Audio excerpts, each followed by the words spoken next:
مصطفیٰ ہے لاجواب،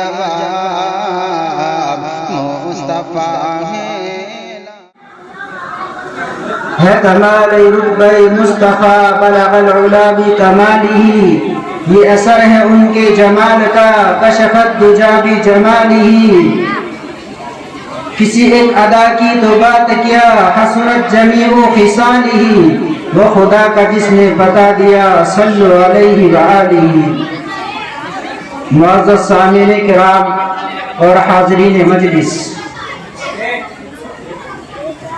اللہ رب العزت کا بے انتہا شکر و احسان ہے کہ اس نے ہمیں آج ایک دینی عظیم محفل میں حاضری کا موقع عنایت فرمایا۔ دعا ہے کہ اللہ تعالیٰ اس کو قبول فرمائے۔ ایسا محسوس ہوتا ہے کہ مقصود آباد کے لوگ سو رہے ہیں، جاگ نہیں رہے ہیں۔ شاید رات کسی وجہ سے نیند نہ آئی ہو، اس لیے اب مجلس میں بیٹھ کر موقع کو غنیمت سمجھتے ہوئے رات کی نیند کو پورا کر رہے ہیں، کیونکہ دعا پر بھی آمین نہیں بول رہے۔ میں نے آپ حضرات کے سامنے کلام پاک کی ایک آیت پڑھی ہے جس کے اندر اللہ رب العزت نے ارشاد فرمایا وَمَا أَرْسَلْنَاكَ إِلَّا رَحْمَةً لِلْعَالَمِينَ۔ یہ آپ صلی اللہ علیہ وسلم کے حوالے سے اللہ رب العزت کا پاک ارشاد ہے کہ ہم نے اے رسول آپ کو رحمت بنا کر بھیجا ہے تمام جہاں والوں کے لیے۔ زندگی میں تمام مسلمانوں اور غیر مسلمانوں سب کے لیے آپ صلی اللہ علیہ وسلم کی ذات اقدس سراپا رحمت تھی، اور مرنے کے بعد بھی، اس دنیا سے تشریف لے جانے کے بعد بھی آپ صلی اللہ علیہ وسلم کی ذات گرامی ہمارے لیے سراپا رحمت اور شفقت ہی ہو ثابت ہوگی انشاءاللہ۔ آپ صلی اللہ علیہ وسلم اس امت کے لیے کس قدر فکر مند رہا کرتے تھے، کس قدر اس امت کے لیے رویا کرتے تھے، اس چیز کا استحضار آج ہمارے ذہنوں میں نہیں ہے۔ اگر یہ استحضار ہمارے ذہنوں میں پیدا ہو جائے تو آپ صلی اللہ علیہ وسلم کی ایک ایک سنت اور آپ کی ایک ایک ادا اور آپ کی ایک ایک بات پر عمل کرنے کے لیے ہم دل سے تیار ہو جائیں، لیکن ہمیں پتہ ہی نہیں ہے کہ آپ صلی اللہ علیہ وسلم ہمارے لیے کتنے تڑپے ہیں، کتنے روئے ہیں، کتنے بھی گرائے ہیں۔ ایک مرتبہ کا واقعہ مختصراً آپ کے سامنے عرض کر رہا ہوں کہ ایک بار حضرت جبریل امین آپ صلی اللہ علیہ وسلم کے پاس تشریف لاتے ہیں اور لا کر کے اداس سے بیٹھ جاتے ہیں۔ آپ صلی اللہ علیہ وسلم نے معلوم کیا جبریل آپ خاموش کیوں ہو، آپ کا چہرہ آج اترا ہوا کیوں نظر آ رہا ہے، ایسا کیا ہو گیا کہ آپ کا چہرہ اتر گیا ہے؟ جبریل امین نے یوں جواب دیا کہ یا رسول اللہ، آج دراصل معاملہ یہ ہے کہ اللہ تبارک و تعالیٰ نے مجھے جہنم کی سیر کرائی ہے، میں نے آج جہنم کے حالات دیکھے ہیں۔ آپ نے معلوم کیا کہ یا اخی یا جبریل، جہنم میں آپ نے کیا دیکھا، کیا انوکھی چیز دیکھ لی ہے جس کی وجہ سے آپ کا چہرہ اترا ہوا ہے، آپ کا رنگ پیلا پڑا ہوا ہے؟ جبریل امین فرمانے لگے کہ یا رسول اللہ، جہنم میں 7 طبقات ہیں، 7 جگہیں ہیں، 7 ٹھکانے ہیں جن میں اللہ رب العزت انسانوں کو ڈالیں گے۔ پہلے درجے میں اللہ رب العزت منافقین کو ڈالیں گے، اسی طرح ترتیب وار 6 کے 6 طبقے شمار کرائے۔ جب 7ویں کا نمبر آ گیا جبریل امین خاموش بیٹھ گئے، بولتے ہی نہیں ہیں، آواز ہی نہیں نکل رہی ہے، دم سا گھٹ رہا ہے، خاموش ہو گئے۔ رسول اللہ صلی اللہ علیہ وسلم بے چین ہو گئے، کہنے لگے جبریل معاملہ کیا ہے، آپ بولتے کیوں نہیں ہیں، مجھے بتاتے کیوں نہیں ہیں؟ 7ویں درجے میں اللہ رب العزت کسے ڈالے گا، اس جہنم کی آگ کا ایندھن اللہ رب العزت کسے بنائیں گے؟ جبریل امین نے بڑے اداسی بھرے لہجے میں یوں عرض کیا یا رسول اللہ، اس 7ویں جہنم کے درجے میں، اس 7ویں طبقے میں اللہ رب العزت آپ کی امت کے گناہ گاروں کو ڈالے گا۔ ہے میری امت کے گناہگار بھی جہنم میں ڈالے جائیں گے، میری امت بھی جہنم میں جائے گی۔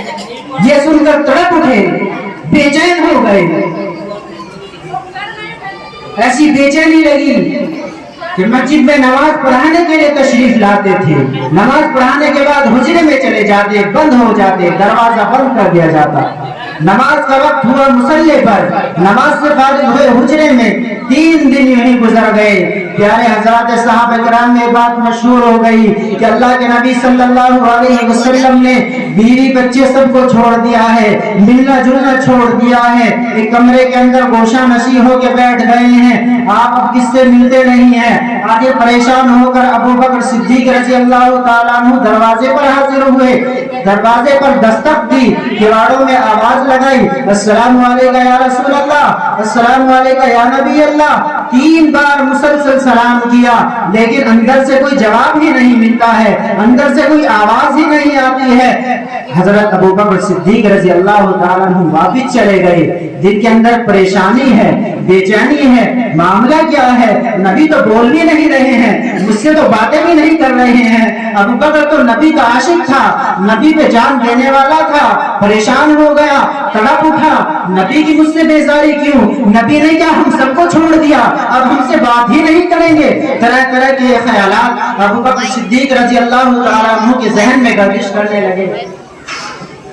حضرت عمر رضی اللہ تعالیٰ عنہ سے جا کر کہا کہ عمر آپ جا کر کے دیکھیں، میں دروازے پر گیا تھا، نبی کو سلام کیا تھا، حاضری کی اجازت چاہی تھی، لیکن کوئی جواب نہیں ملا، 3 بار درخواست کی، جواب ایک بار بھی نہیں ملا ہے۔ حضرت عمر آپ صلی اللہ علیہ وسلم کے دروازے پر پہنچے، اجازت چاہی، السلام علیکم یا نبی اللہ، 3 بار سلام کیا، لیکن کوئی جواب نہیں ملتا ہے، کوئی آواز نہیں آتی ہے۔ عمر فاروق بھی بے چین ہو گئے، ہائے اللہ کے نبی تو سلام کا جواب بھی نہیں دے رہے ہیں، آواز کا جواب بھی نہیں دے رہے ہیں، اندر سے کوئی آواز ہی نہیں آتی ہے۔ پریشان ہو کر علی سے کہا کہ علی آپ جائیں، آپ اللہ کے نبی سے بات کریں، معلوم کریں بات کیا ہے۔ آپ صرف نماز پڑھاتے ہیں، گھر میں نہیں جاتے، اپنے حجرے میں بند ہو جاتے ہیں، کسی سے کوئی بات چیت نہیں کرتے، خاموشی اختیار کر رکھی ہے، معاملہ کیا ہے، بات کیوں نہیں کر رہے ہیں؟ علی رضی اللہ تعالیٰ بڑے سمجھدار، بڑے حاذق، بڑے ذہین انسان تھے، اس لیے حضرت علی رضی اللہ تعالیٰ نے سوچا کہ جہاں ابو بکر کو جواب نہیں مل رہا ہے، عمر کی بات کا کوئی جواب نہیں مل رہا ہے، میری کیا مثال ہے، میں جاؤں گا اور میرے سوال کا جواب مل جائے گا، مجھے حاضری کی اجازت ہو جائے گی۔ اس لیے علی رضی اللہ تعالیٰ عنہ نے مناسب نہیں سمجھا کہ خود جائیں، گئے ہیں لخت جگر کے پاس، فاطمہ رضی اللہ تعالیٰ عنہ کے پاس پہنچے ہیں اور جا کر کے ماجرا بیان کیا ہے کہ اللہ کے نبی کسی سے باتیں ہی نہیں کرتے ہیں، نماز پڑھاتے ہیں، حجرے میں چلے جاتے ہیں، بولتے نہیں ہیں، نہ کچھ بتاتے ہیں، نہ کسی کی سنتے ہیں۔ ابو بکر اجازت کے لیے پہنچے، جواب نہیں ملا، عمر بھی گئے ہیں، جواب نہیں ملا ہے۔ آپ اللہ کے نبی کی لاڈلی ہیں، پیاری ہیں، بیٹی ہیں، آپ سے اللہ کے نبی بے انتہا پیار کرتے ہیں، اس لیے آپ تشریف لے جائیں، آپ اللہ کے نبی سے باتیں کریں، شاید اللہ کے نبی آپ سے کچھ باتیں کر لیں، آپ کی باتوں کا جواب دے دیں۔ آئی ہے اللہ کی نبی کی پیاری لاڈلی، پیاری بیٹی فاطمہ الزہرا رضی اللہ تعالی عنہا، السلام علیکم یا ابتی، حجرے بنائی، السلام علیکم یا ابتی، ابو جی السلام علیکم، اندر سے آواز آئی، آ جاؤ بیٹی آ جاؤ، اندر گئی، معلوم کیا بجان کیا ہو گیا ہے؟ آپ نماز پڑھاتے ہیں، حجرے میں بند ہو جاتے ہیں، کسی سے بات نہیں کرتے ہیں، کلام نہیں کرتے ہیں، ماجرا کیا ہے، ہوا کیا ہے کہ آپ نے سب کو چھوڑ دیا ہے؟ اللہ کے نبی نے بیان کیا کہ فاطمہ بیٹا، دراصل بات یہ ہے کہ میرے پاس جبریل آئے تھے اور تفصیلاً پورا واقعہ بیان کیا۔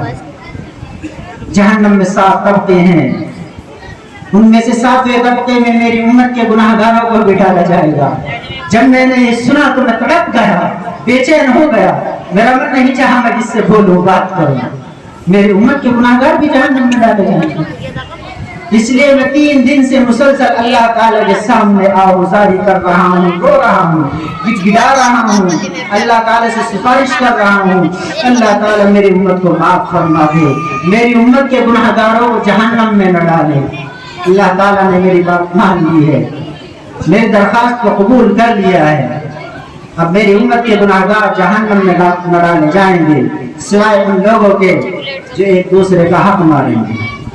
ان کے بارے میں اللہ کے نبی کی بات نہیں مانی گئی، ان کا جواب دینا ہی پڑے گا۔ اس قدر شفیق اور مہربان آپ صلی اللہ علیہ وسلم ہمارے لیے، اس قدر روئے ہیں، تڑپے ہیں ہمارے لیے، اور آج ہم اپنی زندگی کا جائزہ لیں، اپنے رہن سہن کو دیکھیں، اپنے احوال کو، اپنے کردار کو دیکھیں کہ کتنا ہم نبی صلی اللہ علیہ وسلم کی سنتوں پر عمل کر رہے ہیں، کتنا آپ صلی اللہ علیہ وسلم کی حدیثوں سے ہمیں پیار ہے، کتنا آپ کے وارثین سے ہمیں پیار ہے، کتنا لگاؤ ہے، کتنی محبت ہے۔ ہمیں تو اس قدر پیار ہے کہ ہمیں تو علماء کی صورت دیکھنا بھی پسند نہیں۔ اگر کوئی داڑھی ٹوپی والا مولوی سامنے نظر آ جاتا ہے یا گھر کے اندر آ جاتا ہے تو چہرے کا رنگ اتر جاتا ہے، چہرے کے اوپر جھریاں پڑ جاتی ہیں، آ گیا کوئی رسید کاٹنے والا، آ گیا کوئی چندہ مانگنے والا۔ یہ اپنے گھروں کے لیے مانگتے ہیں کیا؟ اپنے گھروں کے چولہے جلا رہے ہیں کیا آپ سے چندہ لے لے کر؟ یہ ان کا اس امت پر بڑا احسان ہے، بڑا کرم ہے کہ لوگوں کے سامنے ہاتھ پھیلا کر، لوگوں کے سامنے جھولیاں پھیلا کر، لوگوں کی داڑھیوں میں ہاتھ ڈال کر اللہ کے مہمانوں کے لیے یہ چندہ کرتے ہیں۔ آپ کے مستقبل کو، آپ کے اولاد کے مستقبل کو سنوار رہے ہیں، یہ بڑا احسان ہے ان کا۔ ایک بار حضرت تھانوی رحمۃ اللہ علیہ نے ایک سوال کے جواب میں ارشاد فرمایا تھا کہ ان مولویوں کو کچھ نہ دو، مدرسوں کو بند کر دو، چندہ دینا بند کر دو، تالے لگا دو، علماء کو کوئی چندہ نہ دے، دیکھنا کہ ان عالموں میں سے کوئی دال کا کاروبار کر لے گا، کوئی چاول بیچ لے گا، کوئی آٹے کی دکان کھول کے بیٹھ جائے گا، وہاں سے اپنے بیوی بچوں کو پال لیں گے، لیکن یاد رکھنا آج کے 40-50 سال کے بعد تمہاری اولاد ہوگی لیکن وہ مسلمان نہیں ہوگی، تمہاری اولادوں کے اور تمہاری نسلوں کی زندگیوں سے دین ختم ہو جائے گا۔ یہ دین کو ہماری نسلوں کے اندر قائم کرنے اور باقی رکھنے کا کام علماء کر رہے ہیں، جنہیں آج ہم گری ہوئی نظروں سے دیکھتے ہیں، جن کی بات سننا ہمیں پسند نہیں ہے، گھروں میں لیٹے رہتے ہیں، علماء کی بات سننا پسند نہیں، دکانوں پر کھڑے ہوئے ہیں، علماء کی بات سننا پسند نہیں۔ کیوں؟ یہ کون سی نفرت ہے؟ کیا بگاڑا ہے ان علماء نے ہمارا؟ کون سی غلط تعلیمات دی ہیں؟ کون سا غلط راستہ اختیار کرا دیا ہے ان لوگوں نے ہمیں؟ یہ تمام سوالات ہیں جن کے بارے میں ہم سوچیں کہ ہمیں فائدہ پہنچا رہے ہیں یا نقصان پہنچا رہے ہیں۔ جس قوم کو برباد اور تباہ کرنا ہوتا ہے نا، اس کا سب سے آسان طریقہ یہ ہوتا ہے کہ اس کے رہبر، اس کے قائدین کی محبت، ان کی عظمت اس قوم کے دلوں سے نکال دی جائے، وہ قوم خود بخود تباہ و برباد ہو جاتی ہے۔ آج کل غیر مسلمین حضرات نے، یہود اور نصارہ نے مل کر متفقہ طور پر سازش کی ہے کہ علماء کا چہرہ، علماء کی صورت عام مسلمانوں کے سامنے اس طرح پیش کیا جاتا ہے کہ عوام انہیں دیکھ کر نفرت کرنے لگے۔ لیکن یہ سوچنا ہمیں ہے کہ ہمیں ان سے نفرت کرنی ہے یا محبت کرنی ہے۔ ابھی حضرت ارشاد فرما رہے تھے پہلی نشست کے اندر کہ علماء کی زیارت تو یہ سمجھو نبی کی زیارت، علماء سے مصافحہ کرنا تو ایسا ہے جیسے نبی سے مصافحہ کرنا، لیکن ہمیں علماء کی صورتوں سے نفرت کیا ہو گیا ہے؟ ہماری عقل کو کون سے جنگل کے موڑ چڑھ گئے ہیں، ہمیں اپنا فائدہ اور نقصان نظر ہی نہیں آتا، کون ہمارے بھلے میں ہے، کون ہمارے برے میں ہے۔ یاد رکھنا مسلمانوں، یہ جو آج علماء ہمارے چھوٹے چھوٹے بچوں کو دین کی تعلیم دے رہے ہیں، قرآن کی تعلیم دے رہے ہیں، حدیث کی تعلیم دے رہے ہیں، شریعت کی تعلیم دے رہے ہیں، انہی کی وجہ ہے کہ آج ہمارا وجود باقی ہے۔ جس دن یہ تعلیم بند ہو گئی، یہ مدارس بند کر دیے گئے، ہمارے بچے ان سے کاٹ دیے گئے یا ہم نے کاٹ لیے، اس دن ہماری تباہی اور بربادی لازم ہے۔ اس لیے ہمیں علماء کا، مدارس کا ساتھ دینے کی بےحد ضرورت ہے۔ ہر طریقے سے مدارس کا تعاون کریں، جان سے، مال سے، جتنا بھی ہو سکے تعاون فرمائیں۔ آپ صلی اللہ علیہ وسلم کے پیارے صحابہ کے نقش قدم پر چلنے کا ہم دعویٰ کرنے والے ہیں، ہم پیارے صحابہ کا نام لینے والے ہیں۔ غزوہ تبوک کے موقع پر آپ صلی اللہ علیہ وسلم نے جو چندہ فرمایا تھا وہ آپ کے سامنے نہیں آیا کیا اللہ کے نبی نے جب عام چندے کا اعلان فرمایا تو حضرت عمر رضی اللہ تعالیٰ عنہ بڑی خوشی خوشی گئے ہیں، اپنے گھر کا آدھا مال لے کر کے آپ صلی اللہ علیہ وسلم کی خدمت میں حاضر ہو گئے اور پیش فرما دیا۔ دل ہی دل میں سوچ رہے تھے کہ آج تو میرا نام ابو بکر سے آگے آ جائے گا، آج تو میں سخاوت میں اللہ کی راہ میں پیسہ قربان کرنے میں ابو بکر سے جیت جاؤں گا، لیکن انہیں کیا پتا تھی کہ ہونے والا کیا ہے۔ آئے ہیں ابو بکر، گھر کا سارا مال لے کر کے آ گئے ہیں، ایک چونی ایک روپیہ بھی گھر کے اندر نہیں چھوڑا، پیش فرما دیا اللہ کے نبی صلی اللہ علیہ وسلم کی خدمت میں۔ معلوم کیا عمر کیا لے کے آئے ہو، کیا چھوڑ کے آئے ہو؟ اللہ کے نبی نے ارشاد، اللہ کے نبی سے عمر نے عرض کیا یا رسول اللہ گھر کا آدھا مال لے کر کے آ گیا ہوں، آدھا بچوں کی ضروریات کے لیے چھوڑ کر کے آ گیا ہوں۔ ابو بکر سے معلوم کیا، ابو بکر تو کیا لے کے آیا ہے، تو کیا چھوڑ کے آیا ہے؟ ابو بکر تو دیوانہ تھا، عاشق تھا، نبی کی ایک ایک بات پر جان دینے والا تھا، نبی کا پروانہ تھا۔ عرض کیا یا رسول اللہ گھر کے اندر جو سامان تھا، جو مال و متاع تھا وہ سب لے کے آ گیا ہوں، اللہ اور اس کے نبی کو گھر چھوڑ کر کے آ گیا ہوں۔ یہ تھی نبی کے ساتھ محبت، یہ ہوتی ہے نبی کے ساتھ الفت۔ آج ہماری صحابہ کا نام لیوا ہونے کے تو بڑے لمبے چوڑے دعوے ہیں، لیکن نبی سے سچی محبت نہیں ہے، صحابہ سے سچی محبت نہیں ہے۔ اللہ کرے ہمیں نبی سے صحابہ سے سچی محبت سچا عشق پیدا ہو جائے۔ اللہ تعالیٰ عمل کی توفیق عطا فرمائے۔ وآخر دعوانا الحمدللہ۔